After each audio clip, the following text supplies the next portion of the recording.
aynu ku bilownay maleeshiyaad la sheegay inay ka tirsan yihiin ururka al-shabaab ayaa xalay tasaqdii dhexe weerar xoogan ku qaaday xero ciidan oo ay deganaayeen ciidamada maamulka Jubbaland oo ku taala meel u dhow garoonka diyaaradaha ee magaalada Dhobley ee gobolka Jubbada Hoose. Inkastoo ay warar kala duwan ka soo baxayaan khasaaraha dagaalkaasi iyo qaabkii uu u dhacay weerarka, haddana sarkaal ka tirsan maamulka degmadaasi Dhobley ayaa VOA-da u xaqiijiyay inay iska caabiyeen weerarkii ay al-shabaab ku soo qaadeen, balse ilaa hadda ma jiro war ka soo baxay dhinaca al-shabaab oo arrimahaasi ku saabsan. Xeradan la weeraray ayaa ahayd xero lagu tababarayay ciidamo ka tirsan maamulka Jubbaland oo aan hubaysnayn, iyadoo aan ilaa hadda xaaladooda dhabtaa laga warhayn. haddaba wararkii ugu dambeeyey waxaa inoo haya wariyaha VOA-da Khadar Maxamuud Xareed.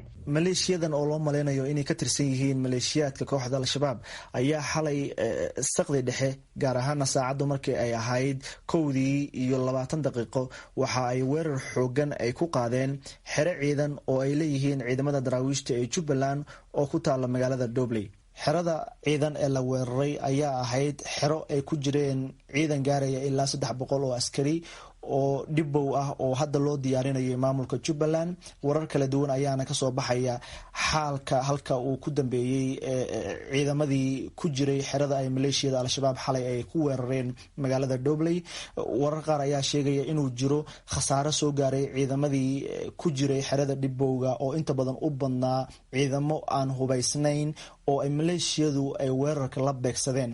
goor dambe ayaa la sheegayaa in ciidamo ka yimid gudaha magaalada Dhobley ay usoo gurmadeen xerada weerarka lagu soo qaaday, maadaama xeradu ay xoogaa yar ka yara durugsan tahay dhanka magaalada oo xarxaarka ay saaran tahay, garoonka diyaaradahana ay dhabarka ku hayso.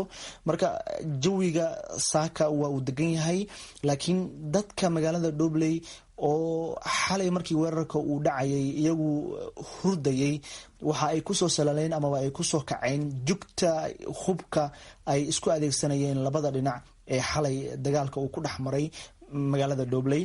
marka waxaa aad u adag in la helo xogta saxda ah ee ku saabsan khasaaraha ka dhashay dagaalka. dhanka mas-uuliyiinta magaalada Dhobley waxaan la xiriiray Maxamed Cabdulaahi Koreed oo ah taliye ku-xigeenka ciidamada ammaanka ee magaalada Dhobley.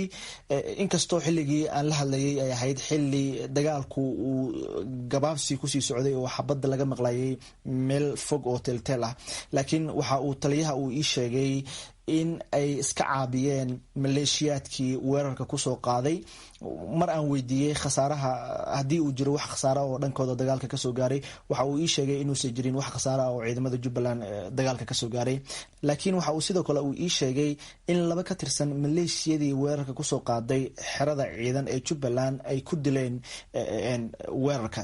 marka wixii kaloo warar dheeraada oo kusoo kordhana dabcan dhegeystayaasheenu idaacadaheena iyo barnaamijyadeena soo socda ayay kala socon doonaan. mahadsaned. kaasi wuxuu wariyaha VOA-da Khadar Maxamuud Xareed oo nala socodsiinayay wararka la xidhiidha weerarkaasi ka dhacay magaalada Dhobley.